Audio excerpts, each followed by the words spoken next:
지금부터 사회복지사에 대한 잇따른 폭력 피해 사건 관련 기자회견을 시작하겠습니다. 사회를 맡은 한국사회복지사협회 회원권익본부장 박진재입니다.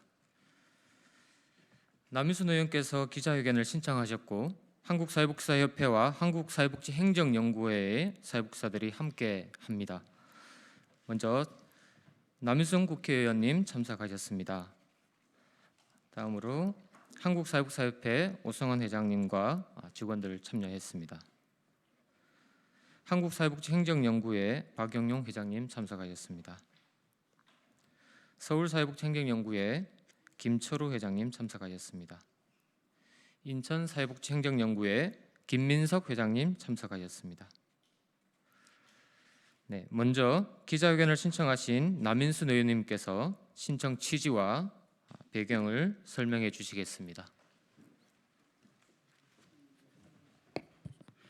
네, 안녕하십니까. 더불어민주당 서울 송파병의 남인순 국회의원입니다. 오늘 기자회견은 최근 잇따라 발생하는 사회복지 공무원의 폭행 사건에 대한 우려와 함께 사회복지 공무원을 포함한 사회복지사들의 안전한 근무 환경을 위한 폭력 예방과 안전 대책을 촉구하고자 마련이 되었습니다. 지난 6월 8일 여러 언론을 통해서 경남 창원에서 발생한 사회복지 공무원에 대한 폭행 사건 관련 동영상이 보도되면서 전국의 많은 공무원과 사회복지사들의 공분을 사고 있습니다. 이런 사회복지 공무원 및 사회복지사에 대한 폭행과 위협 사건은 주민센터, 복지기관 등 여러 곳에서 매일 발생하고 있습니다. 한국사회복지행정연구회가 심각하다고 판단하여 조사한 사회복지 공무원 폭행 및 위협 사례가 올해만 해도 18건입니다. 2018년에는 폭력 피해를 견디지 못하고 사회복지 공무원이 자살하는 안타까운 사건도 발생했었습니다. 이러한 사례들 대부분 지속적으로 살해 협박을 당하거나 신체적 폭력 피해를 포함하고 있습니다. 매일 주민들과 만나고 소통해야 하는 사회복지사와 사회복지 공무원들 입장에서는 불안에 떨어야 합니다. 더욱이 사회복지사 대부분은 여성으로 폭력에 쉽게 노출되면서 그 피해도 더 심각할 수밖에 없습니다. 관련 부처인 보건복지부도 연 1회 사회복지 공무원의 폭력 피해 현황을 조사하고 있지만 구체적인 예방이나 재발 방지 대책이 없는 실정입니다.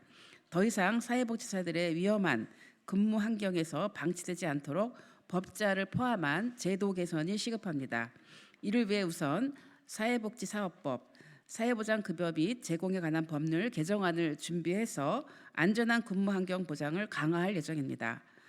또한 더불어민주당에서는 피해 사회복지사 공무원 지원 대책 및 위험수당 도입 등을 제안해서 제도화될 수 있도록 노력하겠습니다. 코로나19 사태로 각종 재난급여, 긴급지원 등 주민들에게 꼭 필요한 복지 지원을 위해서 많은 사회복지 공무원과 사회복지사들이 지역사회에서 정말 헌신하고 있습니다. 진심으로 이 자리를 빌어서 감사를 드립니다. 현장의 사회복지 종사자들이 폭력으로부터 안전하게 일할 수 있는 환경을 만들기 위해서 앞으로 21대 국회가 적극적인 역할을 이어갈 수 있도록 더욱 노력하겠습니다. 감사합니다.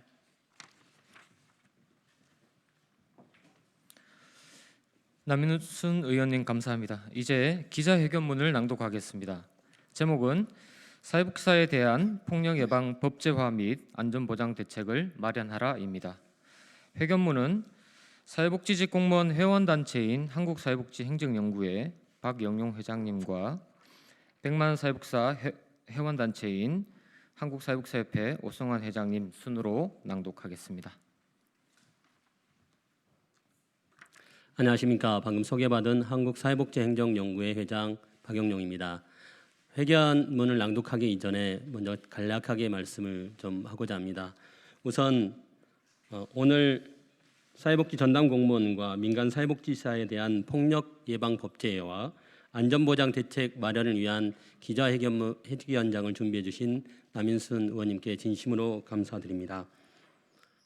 오늘도 이 시간 현장에서는 저희 사회복지 전담 공무원과 사회복지사들이 주민들로부터 폭행, 폭언, 기물 파손 등의 위험한 상황에 노출되어 있습니다. 시대 발달에 따라서 주민들에게 많은 사회복지 서비스를 제공함에도 불구하고 민원의 폭행은 좀 더 심해지고 위험한 상황에 있습니다. 이러한 상황을 한 번의 기자회견으로 마무리하지 않고 남인순 의원님 말씀하신 것처럼 법제화와 각 부처의 제도 개선으로 이어져서 국민에게 행복을 주는 사회복지 전담 공무원, 국민에게 희망을 주는 사회복지사로서 일할 수 있도록 여기 계신 기자분들과 정부와 정치권에서 힘을 모아주시기를 간절히 부탁드립니다. 그럼 기자회견문을 낭독하겠습니다.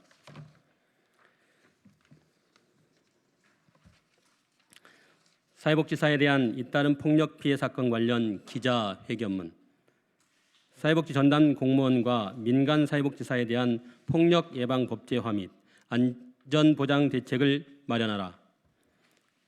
올 6월 2일 화요일 경상남도 창원시 사회복지직 공무원이 민원인에게 폭행을 당해 뇌진탕으로 기절, 입원하는 사건을 계기로 사회복지 현장에서의 폭력 피해 상황이 이슈가 되고 있다. 사회복지사가 사회복지 현장에서 입는 폭력 피해는 심각한 상태로 2019년 사회복지사 전국 조사에 따르면 언어 폭력에는 39.3%, 신체 폭력에는 7.3%가 노출 경험을 응답했다. 사회복지 전담 공무원은 언어 폭력 경험이 77.8%로 가장 높았고 그 외 폭력, 기물파손 등이 하루 평균 2~3건 발생하고 있다. 민간 영역 사회복지사는 10명 중 1명 이상인 10.6%가 신체 폭력을 경험하는 등 특히 비중이 높았다. 우리는 이와 같은 사회복지사 폭행 사건이 연속 발생하는 이유는 물론 민원인이 전문가인 사회복지사에게 폭력을 휘둘러 범죄자가 되는 안타까운 상황에 모두 주목한다. 아울러 사회복지사에 대한 폭행이 한참 이슈가 됐던 2012년과 이듬해인 2013년 사회복지사들이 잇따라 목숨을 끊었던 사건을 떠올린다. 직접적 폭력을 당한 사회복지사의 피해는 물론 동일 근무지의 사회복지사 동료들이 겪을 외상후 스트레스, 반복되는 폭행 위협 사건에 전국 사회복지사들이 받고 있을 충격에 우리는 깊은 우려를 표한다. 사회복지 전달 체계의 균열은 이미 확인돼 왔다. 돌아보면 2013년 안타까운 사건에 정부가 나서서 종합 대책을 수립했지만 시스템을 유지한 상태에서의 미비한 인력 충원이나 수당 인상 정도에 불과했다.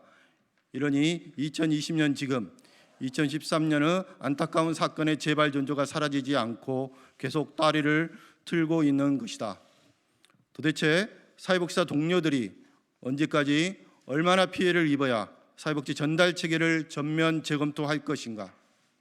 우리는 서비스 전달자인 사회복지사 동료와 서비스사 이용자인 국민이 구조적 문제로 인해 다시금 위기에 몰린 비상시국에 유감을 포하며 국가와 지방자치단체에 아래와 같은 사항이 반영된 종합대책 수립을 강력히 요구한다. 하나, 사회복지 전담 공무원 및 민간 사회복지사에 대한 폭력 예방을 법제화하라. 하나, 사회복지 전담 공무원 및 민간 사회복지사에 대한 안전보장 대책 및 처우 개선 대책을 마련하라. 우리는 현 비상시국에 이와 같은 요구를 실현함으로써 사회복지 전달체계 혁신에 앞장설 것이다. 2020년 6월 15일 한국사회복지사협회 한국사회복지행정연구회. 이상으로 기자회견문을 낭독했습니다.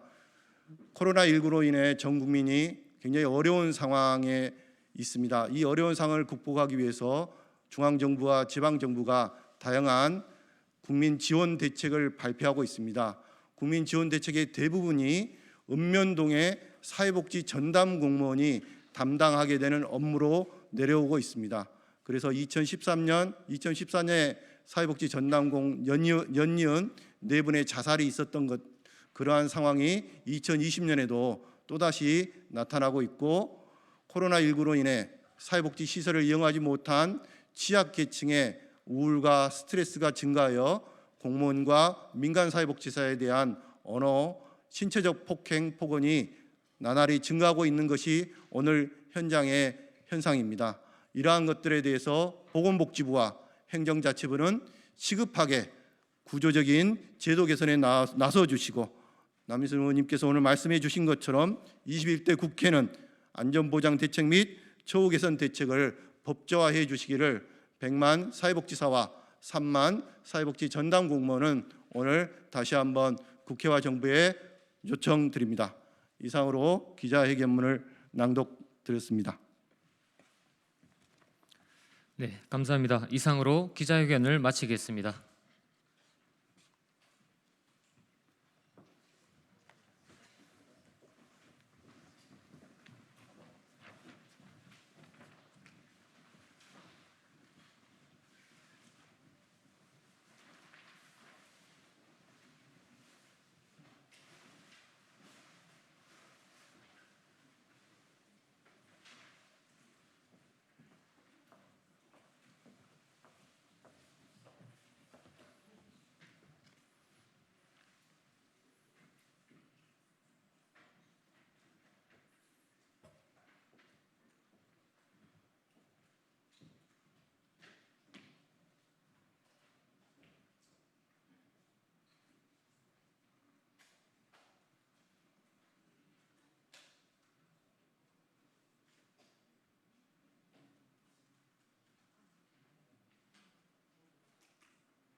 안녕하십니까. 미래통합당 대변인 배준영입니다. 오늘 있었던 비대위 회의 그리고 비공개 내용에 대해서 참고가 되실 만한 내용들을 알려드리겠습니다. 먼저 오늘의 주요 사안인 원 구성과 대북 문제 관련해서 김종인 위원장의 말씀을 저희가 다시 한번 요약해서 말씀드리겠습니다.